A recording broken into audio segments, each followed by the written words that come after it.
Hoje eu quero meditar com os irmãos sobre a suficiência das Escrituras. Parece um assunto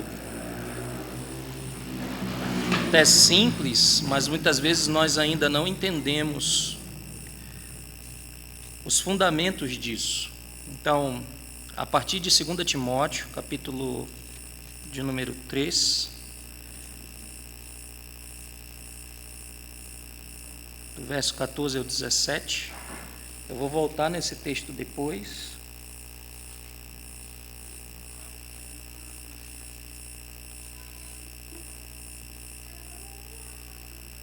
Antes de irmos à palavra do Senhor, vamos orar mais uma vez pedindo sua graça. Pai, nós te suplicamos, Senhor, a tua graça sobre este estudo, que o Senhor nos esclareça a mente e revigore as forças da nossa memória, para que nós possamos, ó Deus, meditando na tua palavra, no ensino, nós possamos então sermos edificados, crescermos à estatura de Cristo, o varão perfeito. No nome de Cristo nós oramos. Amém. Tu, porém, permaneces naquilo que aprendeste e de que fostes inteirado, sabendo de quem o aprendeste, e que desde a infância sabe as sagradas letras, que podem tornar-te sábio para a salvação pela fé em Cristo Jesus. Toda a Escritura é inspirada por Deus e útil para o ensino, para a repreensão, para a correção, para a educação na justiça, a fim de que o homem de Deus seja perfeito e perfeitamente habilitado para toda boa obra. Amém.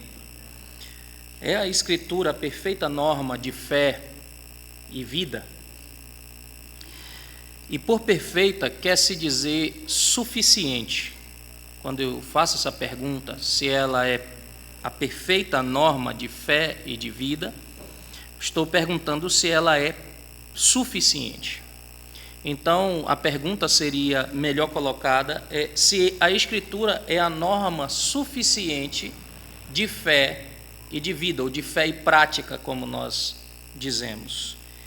E sim, isso nós afirmamos, e afirmamos contra os católicos romanos, ou os papistas, né? Antes de explorar essas afirmações, ou essa afirmação de que a Escritura é suficiente, a norma suficiente da nossa fé e da nossa vida, eu quero contextualizar vocês sobre esse assunto. Por que surgiu essa doutrina? A suficiência das Escrituras. Por que nós temos essa doutrina hoje? Às vezes, quando eu converso com alguns cristãos, eles não sabem o contexto de por que a Escritura é suficiente, por que é importante nós afirmarmos isso hoje, não apenas há um tempo atrás, mas agora também. A Bíblia é, segundo a Igreja de Roma, incompleta. A Bíblia que nós temos, segundo a Igreja Católica Romana, ela é incompleta. Ela não contém tudo aquilo que a igreja é obrigada a crer, ela não contém todas as doutrinas que a igreja precisa aprender, né? Ela não é plena e as doutrinas que tem muitas vezes, e isso são afirmações da Igreja Católica Romana, tá, irmãos? Elas não são claramente perceptíveis, elas são difíceis, tá? E veja, conforme eu for ensinando, você vai perceber que, às vezes, algumas afirmações de cristãos sobre as Escrituras, na verdade, são afirmações católico-romanas, ao invés de serem, de fato, reformadas ou protestantes. Então, a Escritura, segundo a Igreja de Roma, ela diz que há doutrinas que não são claramente perceptíveis, são difíceis, e ela não pode ser entendida por qualquer pessoa. Então, precisa-se de um magistério, precisa-se de um corpo de pessoas que vão, então, esclarecer isso e dizer o que aquilo significa de fato. Então, eu quero falar hoje à noite um pouco sobre a suficiência das Escrituras.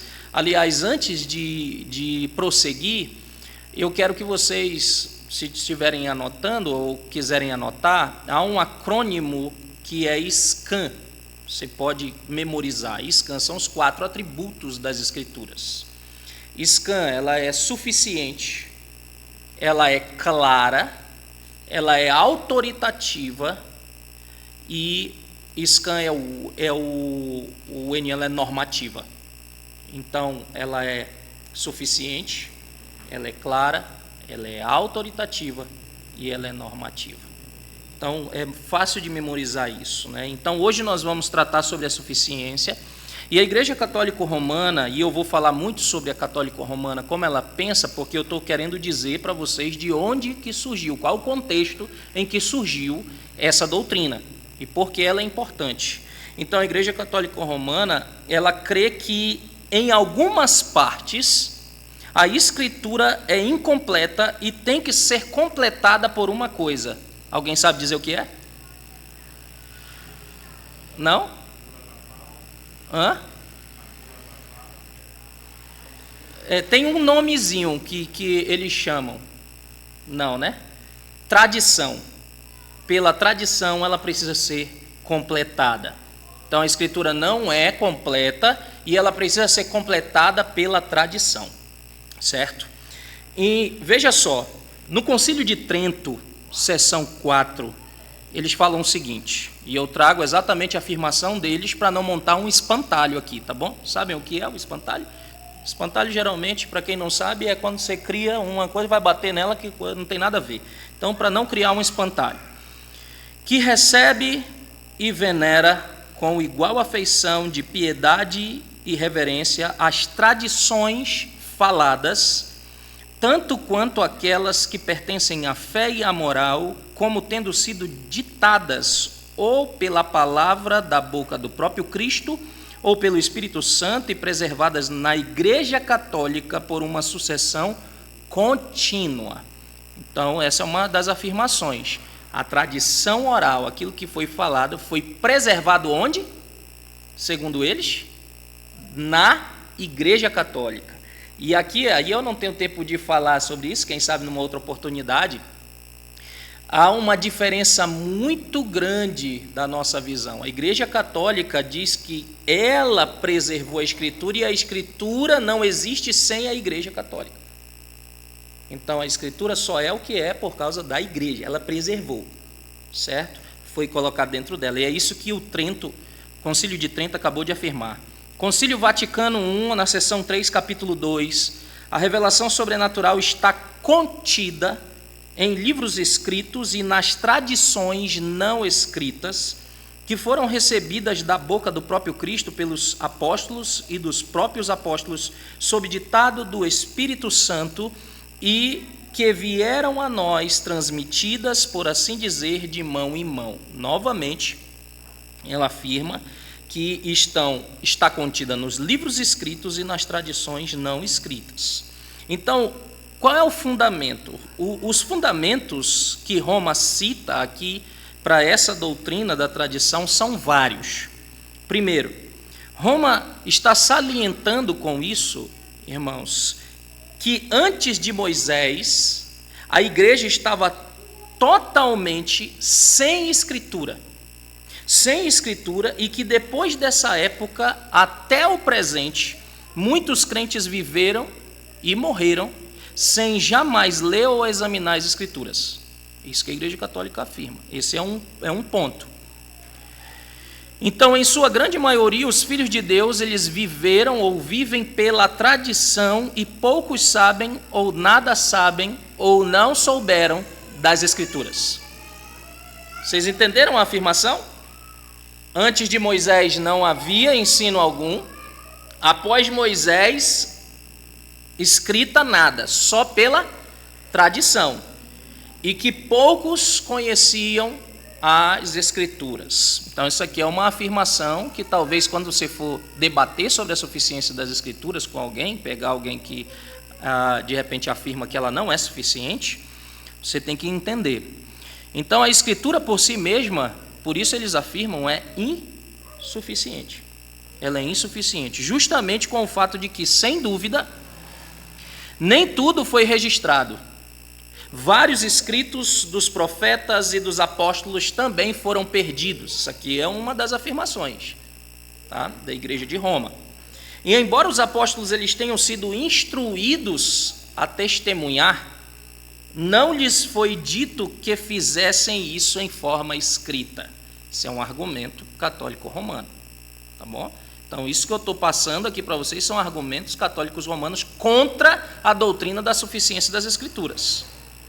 Então, o pessoal do Antigo Testamento passou muito tempo sem a Escritura, foi tradição oral, nem tudo que os apóstolos testemunharam foi escrito, né? Então, nós não temos isso, mas foi preservado pela tradição oral, etc, etc. Então, seus escritos, consequentemente, são, em grande parte, ocasionais. É isso que aconteceu. Ou seja, o que nós temos hoje, Epístola de Pedro, Epístola de Paulo, né, todas essas coisas aí são ocasiões em que eles escreveram, que é uma parte de um todo. E por isso, as Escrituras elas são insuficientes, elas precisam também da tradição oral que complementa. Porque a tradição oral preservou essas outras coisas que os apóstolos disseram, o que aconteceu e tudo. Então, são muito ocasionais, não correspondem àquilo que é necessário para o ensino e para a vida da igreja. Por exemplo, nós encontramos pouco ou nada nas Escrituras sobre batismo de mulheres. Eles afirmam isso. A observância do dia do Senhor, o episcopado, os 7 sacramentos, o purgatório, a Imaculada Conceição de Maria, a salvação de muitos gentios nos dias do Antigo Testamento, a inspiração e a canonicidade de vários livros da Bíblia e assim por diante. Eles afirmam nada disso é encontrado na Escritura. Então, de acordo com Roma, nem mesmo dogmas como trindade, a geração eterna do Filho, a procedência do Espírito Santo, o batismo infantil e assim por diante podem ser encontrados literal ou explicitamente na Escritura. Aí, irmãos, quando você começa a estudar esse contexto aqui, você começa a entender o primeiro capítulo da nossa confissão. Por que é tão importante essa afirmação? Quando ela diz que é clara e logicamente deduzida dela. Aquilo que não está explícito é claro e logicamente deduzido. Quando você começa a entender esse contexto todo, você entende então que, em resumo, embora a Escritura seja útil, ela é incompleta. É assim que pensam os papistas. Ou seja, não é suficiente, por isso a tradição é necessária para complementá-la. Então, em Roma, ou na Igreja de Roma, é a Escritura e a tradição, elas estão em... Eu vou dizer até que a Escritura pode estar um pouquinho abaixo, nem em pé de igualdade, porque é a tradição, é a igreja que preserva a Escritura. Sem ela não adianta. Entende? Então, qual é a doutrina? Contra essa doutrina católica romana, da tradição, a Reforma se posicionou. A Reforma, então, se posiciona e posicionou a perfeição e a suficiência das Escrituras. Por causa que esse era o contexto. Essas eram as afirmações e ainda hoje perduram estas mesmas afirmações. Para que se entenda a validade dessa polêmica, nós temos que nos voltar para o próprio conceito de tradição. Porque muito se fala, né? Tradição, em oposição à Escritura, mas o que é o conceito de tradição? As primeiras igrejas cristãs, assim como as igrejas do mundo não cristão hoje, foram fundadas pela pregação do Evangelho. Nós sabemos isso por meio da Escritura. A doutrina e as práticas que elas receberam para praticar dos apóstolos, ou dos seus associados, né, dos seus auxiliares, como Timóteo, como Tito, né, e como tantos outros, foram passadas então de boca em boca, de geração a geração, e esse conceito de tradição era claro. Qual é o conceito de tradição? Eles se referiam à doutrina e às práticas que eles tinham sido ou recebido dos apóstolos e foram preservadas e reproduzidas na igreja. Era essa que era a tradição. Todavia há um problema. O católico romano diz, foi aquilo que era praticado na igreja e tal, e isso era tradição, e foi passado de geração em geração, dos apóstolos para os seus auxiliares, e assim, foi, a tradição é isso. Não foi escrito, não foi colocado. Todavia há um problema aqui. Veja, quando a distância começa a ser maior da era apostólica, onde foi o último discípulo, o último apóstolo. Vocês sabem dizer quem foi? João, né? O que morreu onde? Na ilha de Patmos, né? Pela providência de Deus, eles quiseram matá-lo, mas não conseguiram. Então ele passou os seus dias lá na ilha de Patmos, né? Então, quando o último apóstolo morre, agora o tempo vai passando e vai ficando mais distante do tempo apostólico, então tornou-se progressivamente mais difícil de dizer e de determinar qual era a tradição que tinha origem ou não nos apóstolos, no ensino de Cristo e nos ensinos dos apóstolos. Ficou cada vez mais difícil dizer isso.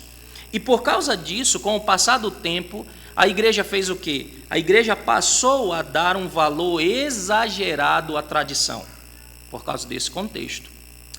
E isso se tornou tão sério que, nesse contexto, Tertuliano, um dos chamados pais da igreja, disse o seguinte: nosso Senhor afirmou que ele era a verdade, não o costume. Nosso Senhor afirmou que ele era a verdade e não o costume. Cipriano, outro chamado pai da igreja, citou contra a tradição, a qual o bispo de Roma recorria, os textos de Isaías 29, 13. Vamos ler? Isaías 29, 13.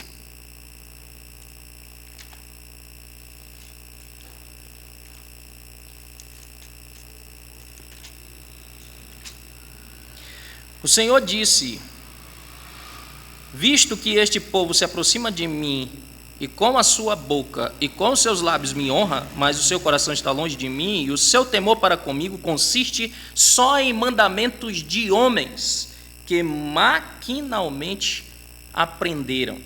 Cipriano olhou para esse texto e acusou Roma de que elas estavam numa prática que não era honra a Deus, era apenas com os lábios. Porque o que eles praticavam eram tradições passadas por homens que foi maquinalmente, ou seja, foi forjado essas coisas, foi formatado tudinho para aquilo ficar bem redondo e então praticarem aquilo. Entende? Então o costume sem a verdade, segundo Cipriano, ele diz: o costume sem a verdade é a antiguidade e erro, né? Ou a antiguidade do erro. E aí ele acrescentou: Cristo não se chamou de o costume, mas de a verdade, afirmando também com Tertuliano, né? Mas de a verdade. O costume deve se render à verdade e não o contrário. O costume, a tradição, ela deve estar onde? Submetida ao quê? À Escritura, e não o contrário. É isso que eles começaram a afirmar, entende? Não só esse texto de Isaías, Cipriano citou, mas, por exemplo, o próprio texto de Mateus capítulo 15, Mateus capítulo 15, o verso de número 9. E em vão me adoram, ensinando doutrinas que são preceitos de homens. Primeira epístola de Paulo a Timóteo, no capítulo 6, também foi citada por Cipriano. Vamos abrir, por favor. Capítulo 6, versos 3 a 5. Primeira epístola 6, 3 a 5. Se alguém ensina outra doutrina e não concorda com as sãs palavras de nosso Senhor Jesus Cristo e com o ensino segundo a piedade, é enfatuado, nada entende, mas tem mania por questões e contendas de palavras, de que nasce inveja, provocações, difamações, suspeitas malignas, altercações sem fim, por homens cuja mente é pervertida e privados da verdade, supondo que a piedade é fonte de lucro. Olha o que o apóstolo Paulo está falando para Timóteo. Eles tinham uma galera, tinham um grupo de pessoas que eles achavam que sabiam qual era a doutrina, e aí eles faziam, veja, no verso 3 ele diz: se alguém ensina outra doutrina e não concorda com as sãs palavras do Senhor Jesus Cristo e com o ensino que é segundo a piedade, o que ele é? Enfatuado, nada entende, mas tem mania por questões e contenda de palavras. O que eles querem? Debate. É isso. Não é a verdade, é debate. Mania por questões de palavras, de onde nasce inveja, provocação, difamação, suspeitas malignas, altercações sem fim. Aí ele diz, esses homens, eles têm a mente privada da verdade. E isso é sério, né? Ou seja, Deus os privou de conhecer a verdade, e aí o que eles fazem? Eles vão para o outro lado, eles pensam que a piedade é fonte de lucro. Então, enfim, diante disto, surgiu-se então uma necessidade de definir melhor a tradição e indicar quais eram suas características. Diante de tudo isso, lembrem-se o que eu estou falando, para a gente não se perder. Um afastamento histórico, né, de tempo da era apostólica trouxe a complicação de se saber o que era ou o que não era uma tradição apostólica na igreja. Então, diante disso, surgiu a necessidade de se definir melhor o que era a tradição e indicar quais são as suas características. E isso levou anos, irmãos. Isso levou anos para ser feito. Quais são, portanto, os critérios de avaliação para definir se tal tradição é apostólica ou não? E isso nós deveríamos saber bem, viu? Quais são os critérios pelos quais eu posso definir que essa tradição é apostólica ou não, a fim de não nos amoldar, ou também nem amolar vocês com extensa história, né? Até por causa do tempo que nós não temos, eu vou encurtar o caminho e dar apenas o resultado dessa discussão. Houve anos de discussão, entenda, só esses anos de discussão dariam um estudo, né, para a gente falar aqui, mas houve anos de discussão. Eu cortei esse trecho e estou chegando na conclusão, tá? Depois de todas essas discussões, essa discussão desembocou na 4ª sessão do Concílio do Vaticano I, com a pública proclamação da infalibilidade papal. Papa é infalível. O Vaticano afirmou, estabelecido como dogma. Então, o que o Papa fala é infalível, segundo a Igreja Apostólica. Aliás, a Igreja Romana. Então, logo, Roma toma a tradição como infalível, mas em análise final, o que a tradição é decidido pelo Papa com, sem ou, se for necessário, contra a igreja e os concílios. Olha que loucura. Então, aconteceu o quê? Que o Vaticano, o Concílio do Vaticano, eles foram lá e fizeram a pública proclamação da infalibilidade papal. O Papa, então, agora define o que é a tradição e o que não é. E isso ele pode fazer até contra concílios. Se ele afirmou uma coisa e contradisse o que o concílio disse, o concílio está errado ou ele está certo. Entenderam isso? Então, ele está certo, o concílio está errado. É isso que eles definiram. Então, vários homens se debruçaram e tudo, então ele pode fazer o quê? Definir o que é a tradição com, sem, ou se for necessário, contra a igreja e contra os concílios. É o Papa quem define isso. O que o Papa diz está dito porque ele é infalível segundo o Concílio do Vaticano. Então, para Roma, quando o Papa proclama um dogma, uma doutrina, um ensino, ele é, por esse próprio fato, tradição apostólica. É assim que eles creem. Então, o que ele está dizendo é tradição apostólica, é linhagem apostólica. Com isso, o processo chegou à sua conclusão. Veio, o Papa é infalível e o princípio formal do romanismo é o Papa. Quando Roma fala, a questão é resolvida. É assim que eles creem. O Papa falou lá, da sua cátedra em Roma, resolveu. Toda contradição, toda coisa. Vai entendendo isso, irmãos, para você entender por que a nossa confissão ela tem algumas afirmações. A nossa confissão tem uma afirmação dizendo o quê? Que toda disputa ela é resolvida onde? Na Escritura, nos originais. Não é? Toda disputa ela é resolvida aí. Não é um homem, não é fulano, não é cicrano, e nem mesmo os concílios, é a Escritura. E o concílio deve se submeter ao que ela diz. Não um homem, não alguns homens, mas o que ela diz. Então, temos que se submeter a ela. Veja, é isso que está sendo dito. E contra essa afirmação daquele contexto de que o Papa é infalível. Então, onde está o Papa, está a Igreja, está a religião cristã, está o Espírito Santo. É assim que eles afirmam. Se não tiver Papa, acabou. Entende? Então, não se pode apelar do Papa. Se o Papa afirmou, tu não pode dizer assim, vai apelar para quem? Ele é a última voz. Não apela mais dele. O que ele falou é a autoridade mais elevada. Nem mesmo a Deus alguém pode recorrer.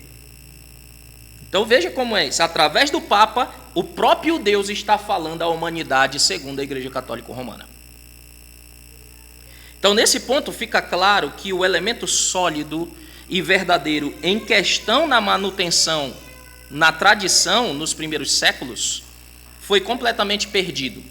Aquilo que era tradição apostólica foi completamente perdido. A questão possuía, então, como objetivo a preservação daquilo que, em virtude da instituição apostólica, tinha sido crido e praticado nas igrejas, mas isso se perdeu. Eles não conseguiram mais seguir estas coisas. Então, a doutrina da tradição de Roma serve apenas para justificar os seus desvios da Escritura. Apenas para isso. Apenas para justificar os seus desvios, como a mariolatria, como os 7 sacramentos, como a infabilidade papal, como a oração pelos mortos, e etc, etc. Só isso. Então, são dogmas que não podem sobreviver sem a tradição. Não tem como esses dogmas da Igreja Romana sobreviver sem essa tradição. E em um momento ruim, a tradição apostólica ela foi igualada aos costumes eclesiásticos e às decisões papais, em um momento da nossa história que foi ruim. Então concluímos que a tradição, no caso de Roma, não passa de quê? Superstição comum, ou seja, um paganismo. Você dizer isso para um papista, de fato ele vai dizer que não, mas contra fatos não há argumentos, é isso? Então, o que a reforma afirmou contra Roma? Então, eu dei o contexto para vocês do que está acontecendo no mundo da época, na história da época, para que vocês entendam por que a reforma toma essa postura, toma essa posição. Então, mas antes de eu entrar nesse tópico, eu preciso dizer que os reformadores, eles estabelecem a questão. A questão foi estabelecida da seguinte forma. A questão não é se a Escritura contém todas as coisas que foram ditas e foram feitas por Cristo e os santos homens e mulheres de Deus. A questão não é essa.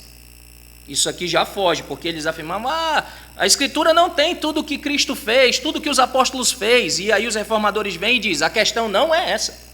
A questão não é se a Escritura tem ou não tem tudo o que o Cristo fez e o que os homens de Deus fizeram. Nós reconhecemos que muitas coisas foram feitas por Cristo que não estão registradas, e a própria Bíblia fala isso. João, Evangelho segundo escreveu João, capítulo 20,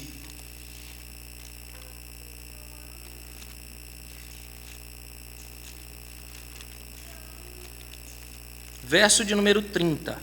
Esse é o exemplo mais clássico. Na verdade, fez Jesus diante dos discípulos muitos outros sinais que não estão escritos neste livro. O próprio apóstolo fala isso. Não está escrito. Então, é como que está tudo bem, não é essa a questão.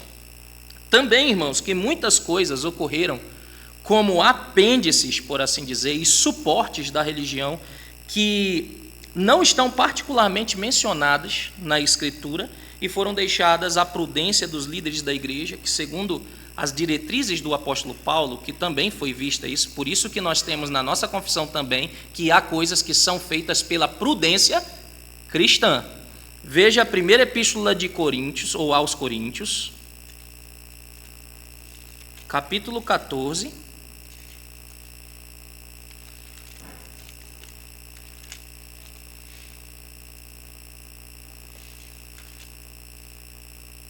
O verso 40. Depois que ele se conclui toda essa parte do culto, ele diz: tudo, porém, seja feito com decência e ordem, prudência cristã. Nós temos isso aqui. Então deve prover para todas as coisas que elas sejam feitas de uma maneira decente, em ordem na igreja. Então a questão aqui se relaciona apenas com as coisas relativas à salvação. Entende? Essa é a questão.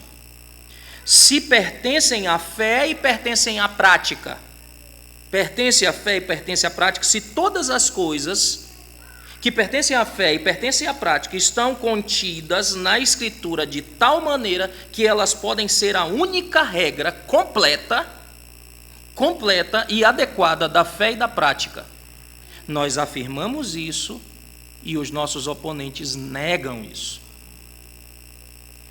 A Escritura é a nossa única regra de fé e prática. Muitas vezes afirmamos isso sem compreender o que estamos afirmando. E às vezes nem vivendo, isso. Então a questão não é se todas essas coisas são ensinadas na Escritura, palavra por palavra, sílaba por sílaba, letra por letra. Não é isso que nós cremos. Ou ela é totalmente, todo o tempo, muito explícita. Também não é isso que nós cremos. Porque há coisas que não são tão explícitas nas Escrituras num texto. Mas qual é a regra hermenêutica? A primeira regra da hermenêutica: Bíblia interpreta Bíblia. Então, onde tem um texto que é mais obscuro, há um outro texto que joga luz naquele texto. E aí você vai construindo ou descobrindo, na verdade, o que Deus revelou. É assim que se vai fazendo teologia, entendendo o que Deus falou. E é dessa forma. Então a questão não é se todas as coisas estão detalhe a detalhe na Escritura. Entende? Nós reconhecemos que muitas coisas devem ser deduzidas por inferência. Isso é que a reforma prega. Muitas coisas vão ser deduzidas por inferência legítima. Princípios que são extraídos da Escritura. Uma inferência legítima a ser considerados como palavra de Deus. Se foi extraído da Escritura, se foi um princípio que foi extraído dali, que foi claro e logicamente deduzido, essa inferência, então é palavra de Deus, porque Deus disse isso. Deus deixou esse princípio ali. Mas a questão é se estão contidas nas Escrituras de tal maneira, estejam expressamente nela ou derivadas dela por inferência legítima, que não há necessidade de outra regra. Essa é a questão. Então deixa eu recapitular, se você de repente pode estar perdido no que eu estou falando. A briga com Roma é porque Roma não caminha dentro da questão de fato. A questão não é se todos os eventos da vida de Jesus, dos apóstolos, de Abraão, de Isaac, de Moisés, estão escritos na Escritura. Não é essa a questão. A questão é se nós precisamos de alguma outra coisa além disso para a salvação. Essa é a grande questão. Se nós precisamos de outra coisa além da Escritura para a salvação, a Igreja de Roma diz sim. O quê? A tradição. A Igreja Reformada diz não, nós precisamos apenas da Escritura Sagrada, porque ela é a nossa única regra de fé e prática. Nós não precisamos de mais nada no que toca à nossa salvação. Então essa é a questão. Não é se está contido nas Escrituras tudo, palavra por palavra, letra por letra.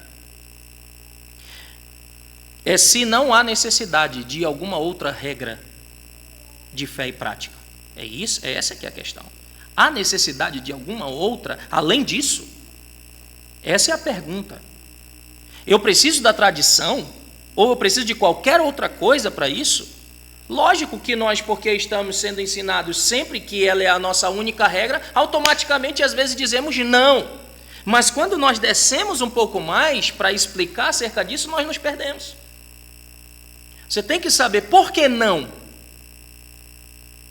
É aí que se dá o entendimento. Por que eu não preciso de qualquer outra coisa além das Escrituras? Entendem? Essa é a grande questão. Então a questão é se agora ela é tão completa como uma regra de fé e prática sem o auxílio de qualquer outra coisa, especialmente a tradição, que é onde o contexto surgiu. A questão não é se nunca houve uma ocasião na igreja em que a igreja se dirigiu por coisas não escritas. Porque, de fato, houve um tempo em que os santos homens de Deus se pautaram por coisas não escritas, porque ainda não haviam escritos os livros, ou pelo menos compilado alguns livros. Mas o que nós temos em Hebreus capítulo 1? Como é que esses santos irmãos se guiavam? Hebreus capítulo 1, por favor. Verso de número 1. Havendo Deus outrora falado muitas vezes e de muitas maneiras aos pais, pelos profetas. Como que ele falou? Se nós formos pegar o Antigo Testamento, nós temos períodos revelacionais, onde Deus se revelou, e aí nós temos um grande período onde nós temos algo chamado de teofania. Sabem o que é isso? Teofania? Uma aparição de Deus, uma teofania. Houve momentos, a gente chega em Abraão, nós vemos isso em Isaac, mas em Jacó começa uma transição revelacional. Jacó, ele tem essas visões e ele tem sonhos. Em José você já não vê mais teofanias, você vê o que agora? Sonhos. Então Deus ele vai dando períodos revelacionais dessa forma, e começa a ser sonhos, visões dos profetas. Então o autor dos Hebreus está dizendo, Deus falou outrora, antigamente, de fato ele falou isso de muitas maneiras aos pais pelos profetas. E nesses últimos dias nos falou pelo Filho, a quem constituiu o herdeiro de todas as coisas. Então a questão é se agora ela é tão completa como uma regra de fé e prática sem o auxílio de qualquer outra coisa. A questão não é se nunca houve uma ocasião na igreja para a tradição não escrita. Houve uma época, pois nós reconhecemos que Deus, às vezes, ensinou a igreja por meio de palavras não escritas. Nós reconhecemos isso.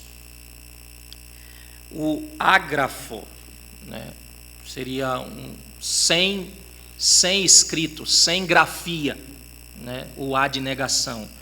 Então, antes do tempo de Moisés, Deus ensinava dessa forma. Depois, quando nós lemos em Moisés, nós vemos Deus dizer para escrever. Né? Nós temos essas situações. Então, antes, a questão é o quê? Depois que o cânon das Escrituras foi concluído, há algum lugar para a tradição não escrita digna da mesma reverência dispensada à Escritura? Essa é a questão. O cânon fechou. Quais são os livros do cânon? É uma outra aula. Mas a questão é, o cânon se fechou. Além disso, ainda há necessidade de alguma agrafia, alguma coisa não escrita, tradição oral. Essa é a questão que os reformadores estabeleceram. E eles negaram, dizendo, não há. A questão não é se todas as tradições devam ser inteiramente rejeitadas. Também não é isso. Porque também nós abraçamos algumas tradições que são boas, mas elas, como sempre, estão submetidas à Escritura.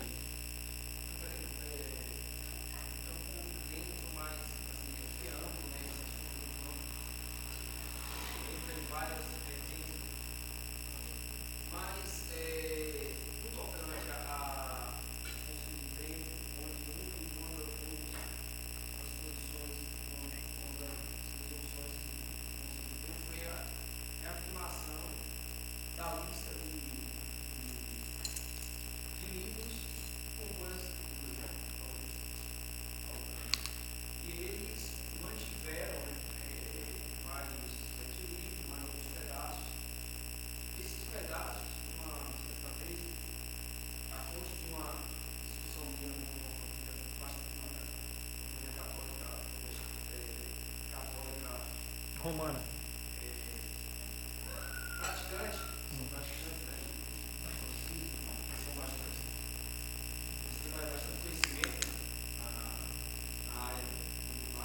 Quem faz o catecismo e tudo lá, eles manjam.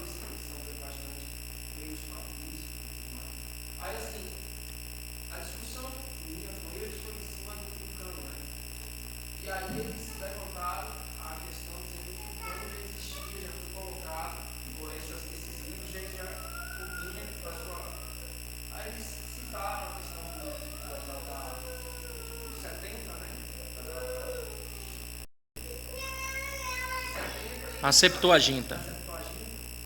E eu citei a Vulgata Latina, né? Ele excluiu esses 7 livros. Mas e aí? Afinal, esses livros estão, essa discussão, eles conversam, esses livros foram colocados de fato quando pela igreja. Porque eles dizem que a tradição, a igreja, eles falam muito nessa questão da tradição, que a tradição é forte. A tradição. Sim, se acaba a questão. Eles entendem que a tradição ela tem um poder muito forte para os católicos. Para poder manter os dogmas, precisa da tradição, como eu afirmei. De fato, houve essa inserção, porém com o valor histórico. Apenas com o valor histórico. Não sei te precisar agora. Mas haviam, nessa época aí, dessa questão dos 70 mesmo e tudo, eles colocaram por causa da questão histórica. Né? Eles colocaram por causa da questão histórica. E aí, Jerônimo, de fato, veio e viu que isso estava causando mais prejuízo do que benefício. E aí ele coloca a par. Né? Então, começa-se a ter essa... Porque assim, na história, algumas discussões, elas ainda não são levantadas, né? Aí ela começa a surgir algumas complicações com o tempo, né? E assim, também lendo algumas coisas na história da igreja, os 66 livros, eles não foram só colocados por imposição. Claro. A aceitação da própria igreja. E outra, há critérios. Que aí é como eu disse, seria uma outra aula falando sobre o cânon. Há critérios que foram estabelecidos para definir quais eram de fato os livros das Escrituras. E um deles, por que esses livros chamados apócrifos não fizeram parte? Porque contradiziam a própria Escritura, como oração pelos mortos, essas coisas todas.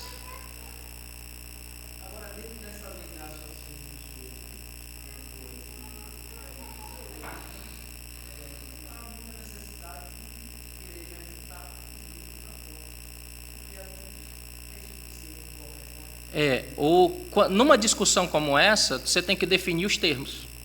Tem que definir, que senão não adianta. Porque ele vai estar numa base e você vai estar noutra.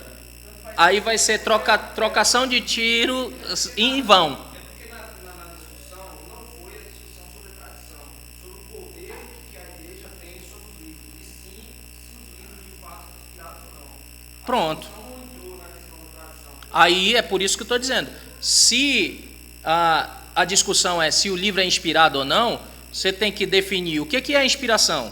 Eles têm que saber o que é a inspiração. Como é que Deus inspirou? Quais são as características dos livros inspirados? Aí tudo isso tem que ser definido para poder... Senão ele vai continuar dizendo, é inspirado, e você vai continuar dizendo, não é inspirado. Entende? Pronto, dentro do livro ele contradiz, exato. Várias vezes tem isso. Exatamente.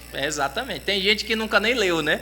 É bom que se leia, para você verificar como de fato tem oração aos mortos, tem todas essas coisas. E muitas doutrinas elas acabam sendo fundamentadas nesses livros. E aí por isso que eles não podem ser tirados, porque se eles forem tirados, alguma coisa cai. Entende? Olha aí.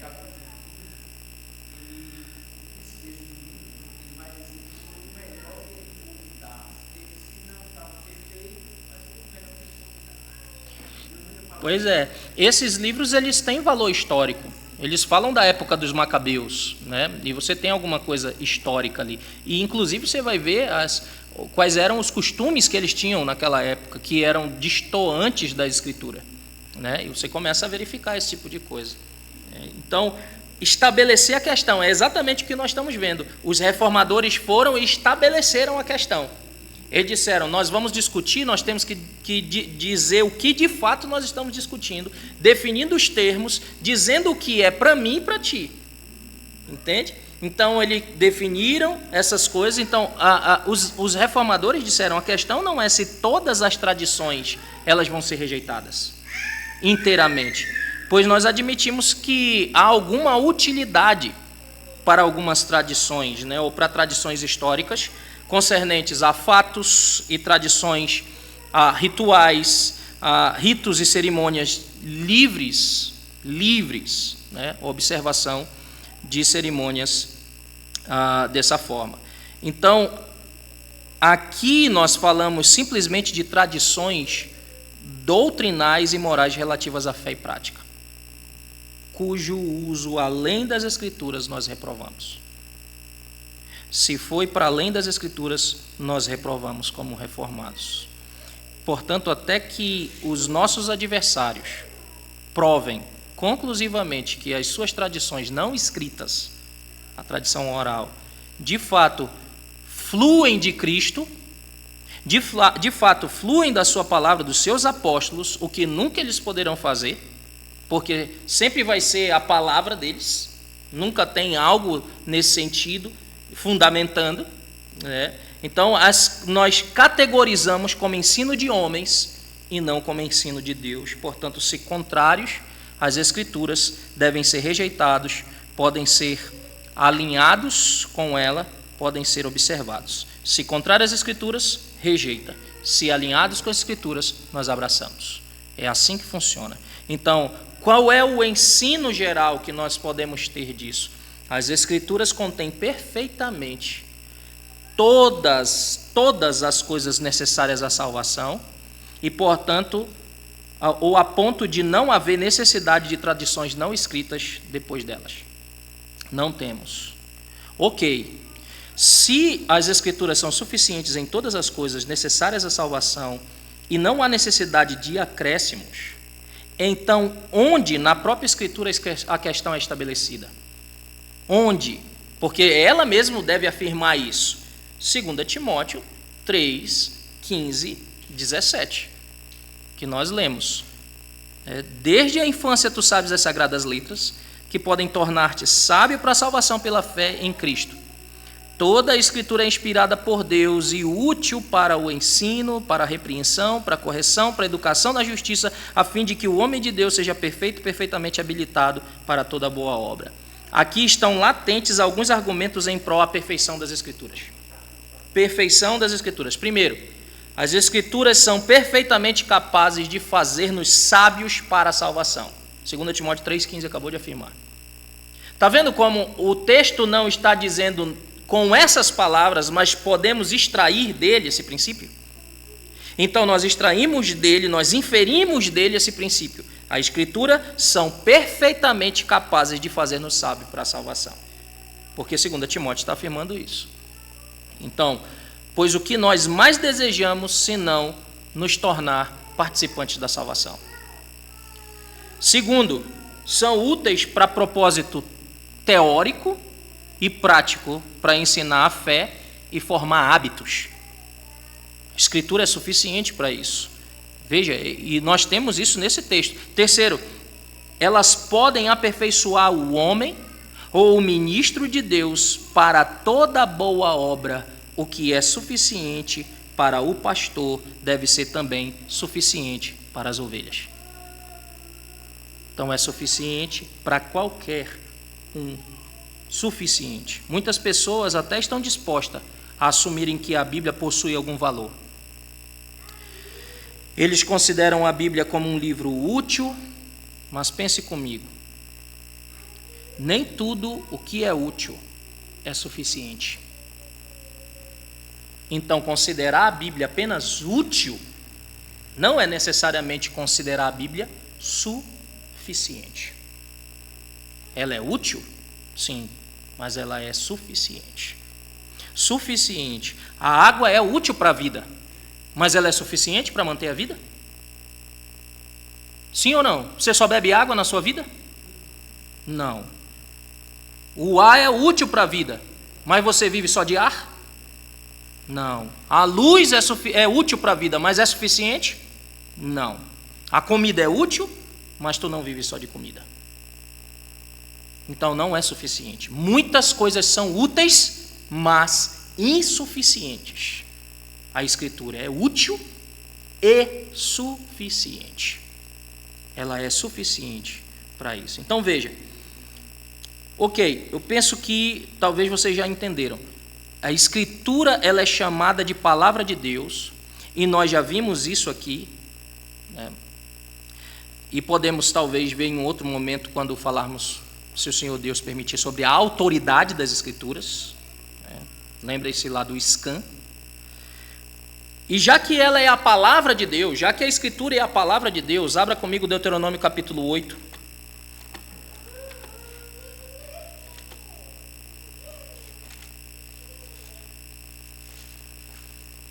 Verso de número 3. Veja isso, irmãos. Por que o Senhor declarou isso? Porque é a palavra de Deus. Ele te humilhou e te deixou ter fome, te sustentou com maná que tu não conhecias, nem teus pais o conheciam, para te dar a entender que não só de pão viverá o homem, mas de tudo que procede da boca do Senhor viverá o homem.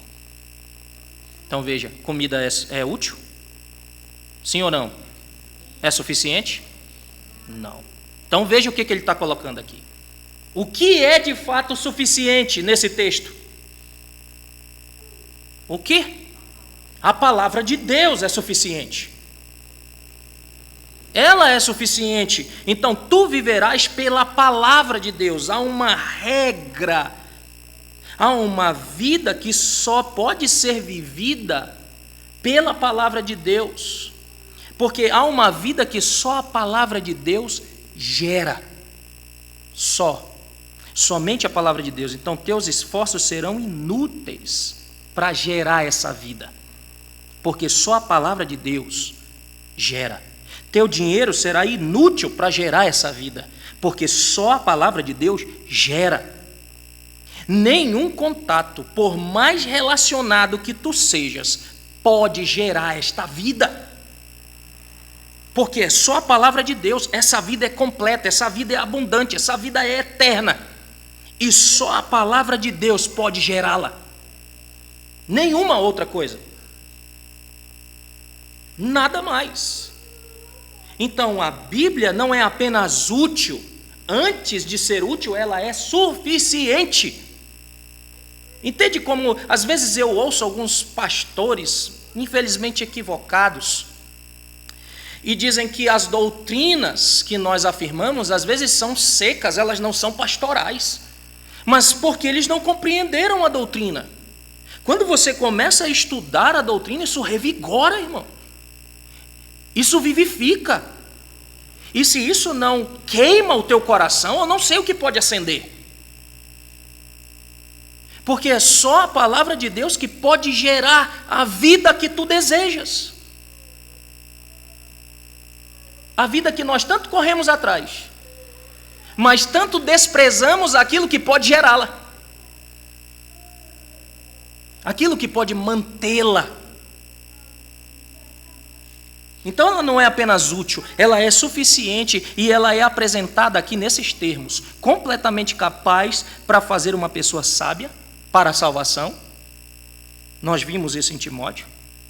Entenda, algo aconteceu com o mundo. Por isso o mundo está quebrado. Há uma ânsia do homem por salvação. Vocês já viram isso? Há uma ânsia do homem por salvação nos filmes. Eles querem ser salvos de alguma coisa. Tem alguém que vai salvar eles de alguma coisa. Nas séries, sempre tem alguém. Por mais que a visão seja corrompida naquele lugar, sempre tem alguém que está salvando alguém de alguma coisa. Eles querem salvação. O homem quer salvação. Mas ele não quer que outro salve. Ele mesmo quer se salvar, porque é orgulhoso, soberbo. E nós só encontraremos salvação no outro. E esse outro é alguém específico, Cristo, o Senhor. Não há nenhum outro nome dado entre os homens pelo qual importa que nós sejamos salvos. Não há. Então, entenda o mundo quebrado, há uma ânsia por salvação. Os filmes mostram isso, as músicas mostram isso, mas os homens nada sabem sobre onde achar a salvação, onde encontrar a salvação. Nada sabem sobre isso. Eles estão completamente alheios a ela. Eles estão Por isso nós temos de novo, no primeiro capítulo da nossa confissão, que o que nós chamamos de revelação geral, esta sim, é insuficiente para dar aquele conhecimento da salvação. É insuficiente. Então o homem busca esta salvação, mas ele só pode saber da sua situação em um único lugar. Naquele lugar que é suficiente para a salvação, a Escritura. Então ele está alheio a ela, e se tu ouvistes bem a primeira parte desse estudo, tu sabes por que a Escritura é necessária. É um outro atributo. Ela é suficiente, scan. Ela é suficiente, ela é clara, autoritativa e necessária. 4 grandes atributos. Há outros, mas nós podemos colocar esse scan. Então, somente por meio da Escritura é que nós sabemos que há ou quem é o verdadeiro e único Deus. O glorioso, todo-poderoso, sábio, o Criador de tudo, Senhor do universo, perfeito, santo, infinito, que nunca muda, é eterno. Somente por meio da Escritura é que nós sabemos quem Deus é e o que Deus fez. Somente por meio da Escritura. Nosso catecismo diz o que a Escritura principalmente ensina. Terça-feira eu estava falando para as crianças aqui. Vocês querem saber um resumo de toda a Escritura? O catecismo já fez isso para nós. O resumo de toda a Escritura, o que ela principalmente ensina: 2 coisas: o que eu devo crer e o que Deus exige de mim. O que eu devo crer e o que Deus exige de mim é o que toda a Escritura ensina. Então, se o que eu devo crer está aqui, eu devo desprezar? Se o que Deus exige de mim está aqui, eu devo desprezar? Que ato infame é o desprezo das Escrituras. Que ato infame nós cometemos. Somente por meio dela é que nós vamos saber quem Deus é, o que Deus fez, quem nós somos, o que aconteceu conosco, o que aconteceu com esse mundo, somente por meio da Escritura. E qual foi o herói que o Senhor providenciou? Eu estabeleci o meu rei no meu santo monte, que é o que diz o Salmo 2. Deus já escolheu para si. Ele nos deu Cristo, o único mediador entre Deus e os homens. Estás cansado, irmão? Ele diz: vinde a mim, todos vós que estáis cansados, sobrecarregados, eu vos aliviarei. Teu fardo está pesado? Cristo, o nosso herói, está dizendo: vem a mim. Então ela é útil para a doutrinação do verdadeiro, segundo o texto que nós lemos. Ela é útil para a refutação do que é falso. E aí era outro estudo que poderia dar aqui, tá? E eu estou só adiantando porque nós vamos já terminar.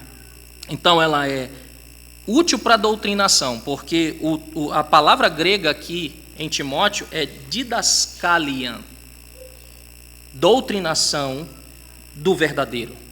É útil para a refutação, elekon, que é o termo grego usado, refutação do falso. Ela é útil para a correção do mal, e ela é útil para a instrução do que é bom.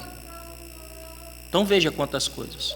doutrinação do que é verdadeiro, refutação do que é falso, correção do que é mal e instrução do que é bom. A Escritura é suficiente. Aí nós estamos atrás de livros e livros e livros e livros. Conversei isso com vários pais sobre isso. Você está atrás de livros e técnicas e métodos para ensinar seus filhos. E a Escritura já está dizendo tudo isso. Doutrinação no que é verdadeiro.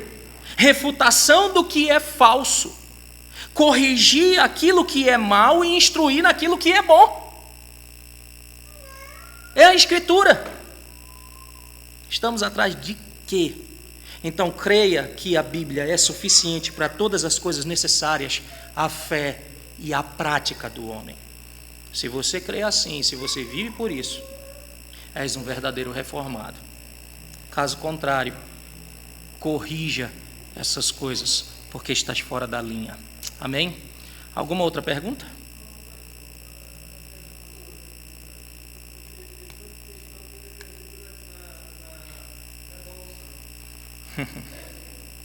Pois é. Porque estão atrás de coisas, né, para além do que o Senhor nos ensinou. Nós precisamos nos contentar com determinadas coisas. E isso é uma coisa que o homem, por causa do pecado, não é. Ele não vive contente com as coisas. Sempre é um pouquinho mais. E aí o que acontece? Diz a Escritura que por causa disso muitos se transpassam a si mesmos de muitas tribulações. Vão atrás e vão atrás e vão atrás e vão atrás. Eu posso ir? Posso, mas até onde? Até onde está sendo um descontentamento? E aí eu tenho que avaliar sempre o meu coração. Tenho que sempre examinar o meu coração. E como é possível que alguma vez eu não vá enxergar, é por isso que a Escritura é o crivo. Jeremias diz que é enganoso o nosso coração, né? Só o Senhor. Salmo 39, 139, né? Sonda-me, ó Deus. Conheces o meu coração, né? Prova-me os pensamentos. Salmo 19, quem pode discernir as suas próprias falhas? Então, que o Senhor nos ajude a tomar, irmãos, esse livro que no nosso país não é proibido, mas é tão desprezado. E é impressionante que é um dos livros ainda, até hoje, mais vendido.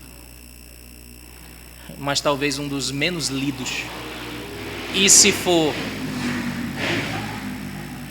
lido, um dos menos conhecidos e entendidos, de fato. Que o Senhor tenha misericórdia de nós e nos ajude quanto a isso. Amém? Vamos orar? Pai, nós te rendemos graças pela Escritura. Te louvamos porque o Senhor nos revelou. O Senhor não nos deixou confusos, perdidos num marasmo de confusão que é o nosso século, que é este mundo. O Senhor nos deu a luz para guiar os nossos passos, para iluminar o caminho, para que nós não o errássemos. Mas quantas vezes nós desprezamos este caminho? Quantas vezes desprezamos a tua instrução? E é por isso que tantas vezes a tua sabedoria diz: ouve, filho meu. Ouve, filho meu. Que o Senhor, por favor, nos ajude a ouvir, Senhor, pois o ouvir está sempre relacionado com a obediência, e a obediência está sempre relacionada com o amor, pois, como disse o nosso Senhor e nos ensinou, aquele que tem os meus mandamentos e os guarda, este é o que me ama. Ó Senhor, que nós possamos viver dignos da nossa vocação, e isso à luz da tua palavra. No nome de Cristo nós oramos. Amém e amém.